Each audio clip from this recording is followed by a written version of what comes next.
In this lesson, we're going to add a couple more transformations to what we did in previous lessons.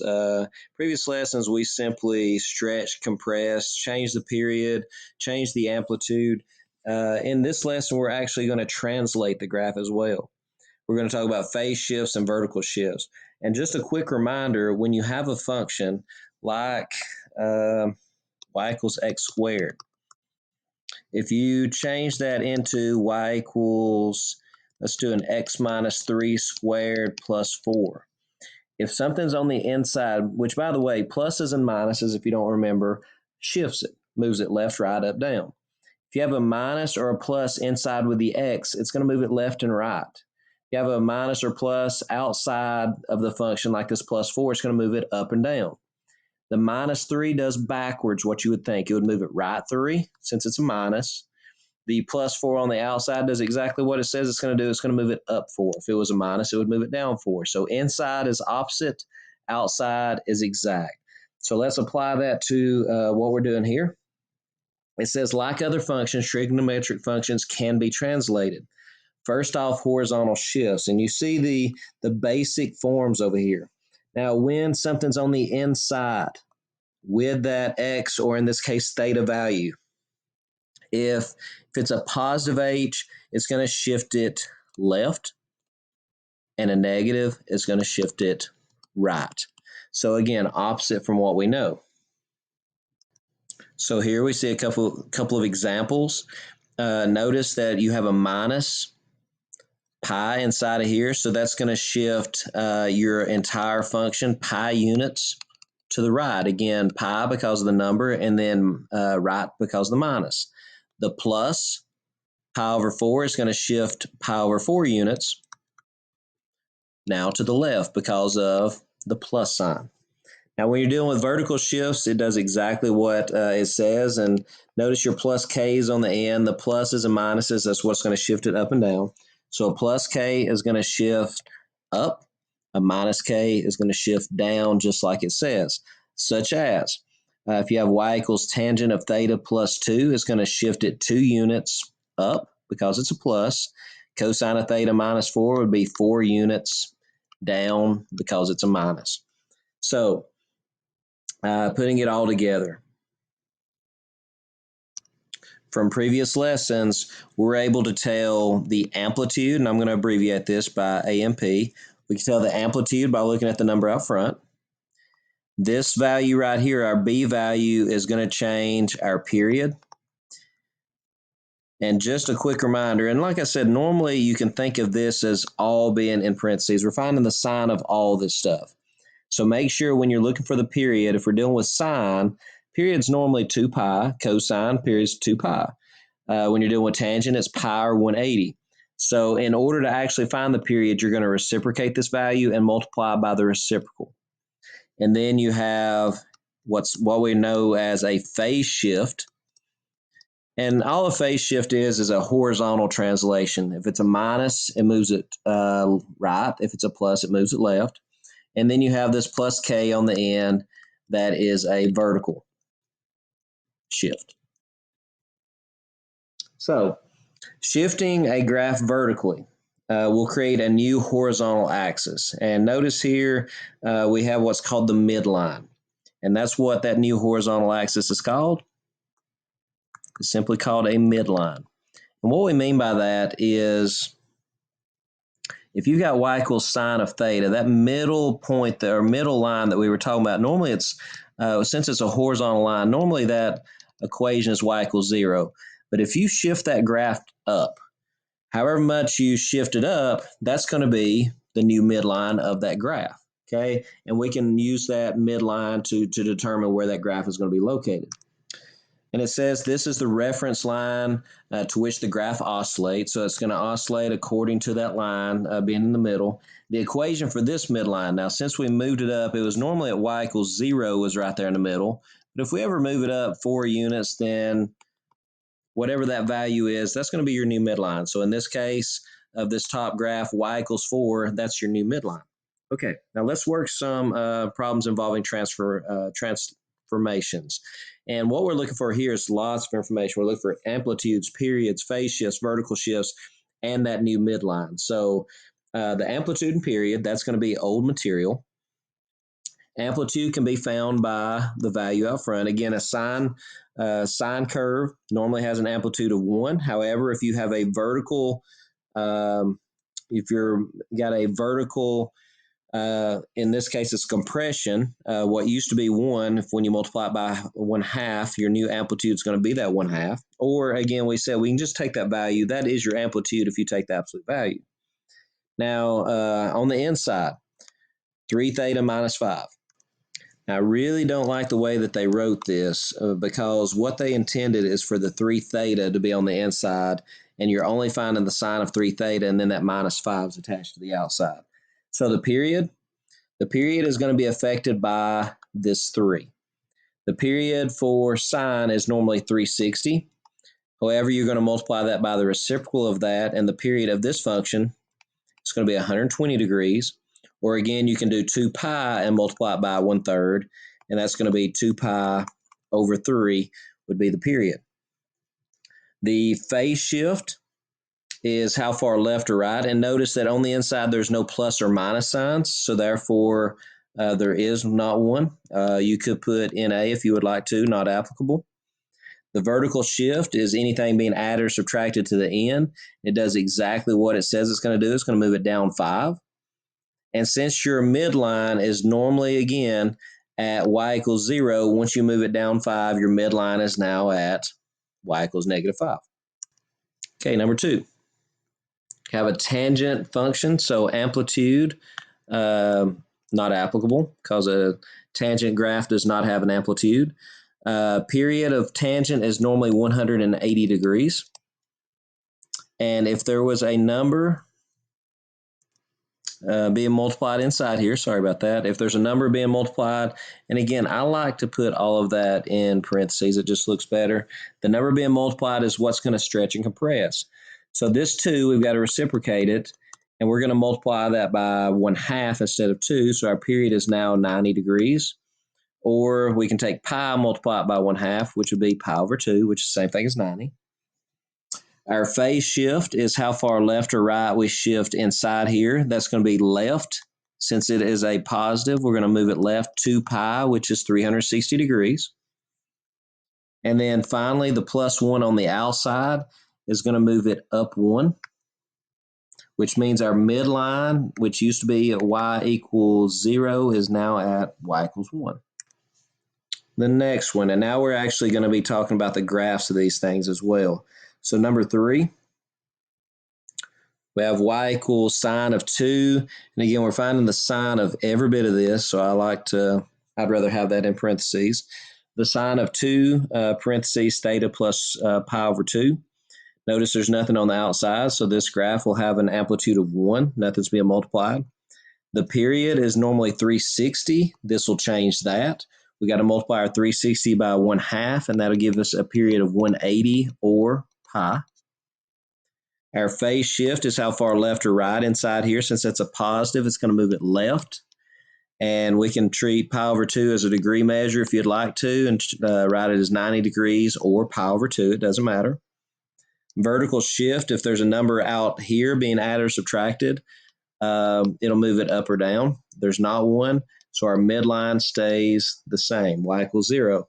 Now let's actually use that to graph, and I'll show you again from before actually how we can graph this using those 5 critical points. And there are those 5 critical points, and I think we're going to have room here to actually do that. Now here's what we're going to do. Always when we're dealing with our equations in this form, to where this is factored on the inside, we're good here. We always do all of our stretches, compressions, and reflections first. So we're actually going to have 2 steps now that we have translations as well. So we're first going to do stretches, compressions, and if we have a reflection, we do it here too. And then in the last step, then we'll take care of this plus pi over 2. So the first step, let's take all of our, remember, since it's on the inside, this is all affecting the x values. Going to multiply all of our x values by 1/2. And there we go. And then we're going to move all of our x values left 90 degrees. And if you want to leave it in radians, that's fine. You can leave it as pi over 2. but we're going to move all of our x values left 90. So in order to do that, we're just subtracting 90 off of all of our x values. So let's go ahead and do that. And there's the points that we're going to graph in order to graph our new function. So let's go ahead and do that. Let's plot these points. And there are those 5 points. And let's go ahead and just continue that pattern and we'll get the rest of our graph. And there you go. And you can check that with the amplitude, the period. Notice it starts here, goes down, middle, up, middle, starts back over. And that's from 0 to pi, which is 180. Phase shift left 90. And we can see that from our original graph, that is true.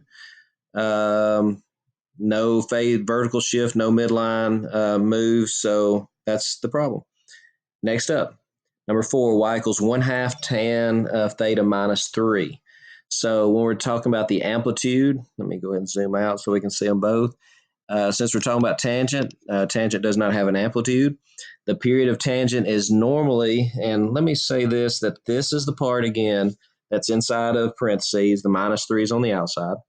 So period is going to stay the same. There's nothing being multiplied by the theta. Phase shift, there's nothing being added or subtracted directly to the theta, so there is none. Vertical shift, this outside number is going to move it down 3 units. So therefore, our midline is now going to be at y equals -3. I also want to remind you that normally you have asymptote lines for tangent, and those asymptote lines occur at 90, 270, -90, 270, and since there's no period change here, these asymptote lines will not change either, so I'm going to go ahead and plot those. And also something else to consider, our midline got shifted down 3 units. So that's kind of like our x-axis getting shifted down 3 units. So I'm going to put that new midline there for this reason right here. What normally was an x-intercept located right here, now the middle of your tangent graphs will be down here on this new midline. So I'm going to go ahead and put a dot right here. That's where the middle of those tangent graphs are going to be. And if you would like to, you can plot some other points. You can plug some values in. But I'm simply going to just follow, just to kind of give us a sketch of these tangent lines. I'm just going to follow these asymptotes and just to show you kind of what that tangent graph will look like. So a couple more of them. Just follow the asymptote lines. This will come down here and it'll follow up through here. So there's the graph of that tangent. Number 5. Again, we're dealing with a cosine here. Normally the amplitude is going to be 1. However, because of this vertical stretch, you've got now an amplitude of 4. The period is normally 360. Notice there is nothing being multiplied by this theta stuff, so therefore the period stays 360 or 2 pi. Phase shift is left and right. The minus 3 pi over 4 will move it right because it's a minus. 3 pi over 4, if you change that to degrees, pi is 180, pi over 4 is 45, 345 is 135 degrees. The minus 1 on the end is going to shift your graph down 1, so therefore your new midline is going to be located at -1. So let's go through and try to graph this. Let's use our key values or key points. Let me zoom in so I can write those down. And there they are. Just a quick reminder, we're going to do stretches, compressions first. Then we're doing all of our translations. And the only stretch or compression that we have is the 4 out front. So what that tells us is we've got a vertical stretch times 4. So we're going to take all of our y values, multiply them by 4. So those are. And now again, we have 2 different translations. We're going to move our graph, since we're inside of the parentheses, we're going to move our graph right. Even though it's a negative, we're moving it right 3 pi over 4. And that's going to be 135 degrees. And then we're going to move our graph down 1. So we're going to start with transforming all of our x values right 135 degrees. And we're going to move all of our y values down 1. And there's all of our new values. Now let's go over to our graph and let's graph these 5 key points. And I only had room for really 4 of them, but I went ahead and put my 5th one up here. And then we're just going to, again, follow that same pattern. Notice, and I can use my graph paper here, I went right to down 1, 2, 3, 4 boxes. So I can do the same thing, keep that pattern going, go left 2, down 4 boxes, do it again, left 2, down 4 boxes, right 2, up 4 boxes, and just keep that pattern going to find my other points. And then I'm simply going to connect my dots, and that's going to be my graph. And there it is. That's the graph of y equals 4 cosine theta minus 3 pi over 4 minus 1. The next one, number 6, we have a tangent graph. So let's start with our amplitude period. Amplitude, since it's a tangent, that is not applicable. Period of tangent is normally going to be just 180 degrees or pi. And since, again, we don't have anything multiplied times our stuff inside parentheses, that's going to be remaining constant, 180 degrees or pi. Phase shift is how far left or right here. And again, since it's a negative, we're going to shift, or positive, we're going to shift it left. Pi over 4 is 45 degrees. You can also put pi over 4 if you'd like. Your vertical shift is how far up or down, and we do exactly what it says. We're going to shift it down 3, which moves our midline to y equals -3. It's going to be that horizontal line. Next up, I would go ahead and plot my asymptote lines, and a reminder that normally 90 and 270 and every 180 degrees because of the period. And since we have shifted it to the left 45 degrees, that is going to move all of those asymptote lines. We're not going to condense them. We're not compressing because again, no number out front. So we're just going to take 90 and 270 and shift all of those asymptote lines left 45 degrees. And there they are. And I've actually also graphed my midline. I went down to -3 and plotted that y equals -3 midline. Quick reminder, usually, well, actually always, you're going to cross the midline halfway in between your asymptote lines, so you could go ahead and plot those points where you're going to cross the midline, and there those are. You can also plug in another value, and what I did, I actually plugged in pi, and I got -1, and that's actually going to give you another value that's going to kind of steer where your graph's going to go, and you can copy that same value to each of the different tangents, and you can follow the pattern because of its rotational symmetry. You know that if you have a point here and here, you're also going to have a point down here if you were to actually rotate it.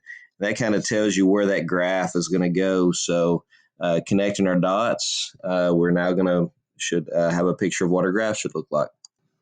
And there would be your tangent graph. Okay, next problem, number 7, y equals 5/2 times sine of theta plus pi plus 2. The amplitude, again, if we were to have a number out front, it always changes the amplitude. So we have 2.5 or 5/2 as our amplitude. Anything that's multiplied times the stuff inside of sine is going to change our period since there is none. 360 degrees or 2 pi will still remain our period. Phase shift is how far left or right we shift our graph, and that's going to be, since it's a positive, that'll shift it left pi. And then our vertical shift will be anything added or subtracted, so we're moving it up 2 units, which is going to move our midline up to y equals 2. So let's go ahead and write down our key points so we can transform them.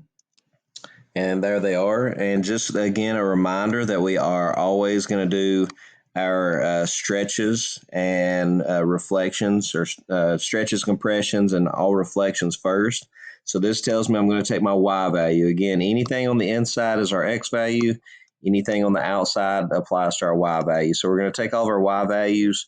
We're going to multiply them by 2.5 or 5/2. And then after we do that, we're going to apply all of our translations. And again, our x values are going to be shifted left 180 degrees. So let's go ahead and do that first. And then our y values are going to be moved up 2 units. So let's go ahead and do that second. And there's all the points that we're going to graph. So let's slide over to our graph and let's go ahead and plot those points. And I've also went ahead and connected those dots. And you can again see that the pattern that we can follow to find our other dots. So let's go ahead and plot those other points. And there you can see the rest of our graph. Now I do want to point something out. The midline should be at y equals 2. So if you were to actually graph the line y equals 2, notice all those midpoints are on that line y equals 2. You can check your amplitude there of 2.5. You can check your Let's see, you can check your period. It goes from negative pi, if we use the midline, it goes from negative pi to positive pi is one full rotation or one full cycle. So that does give us a period of 360. So all those things can be checked with our graph once we have it graphed.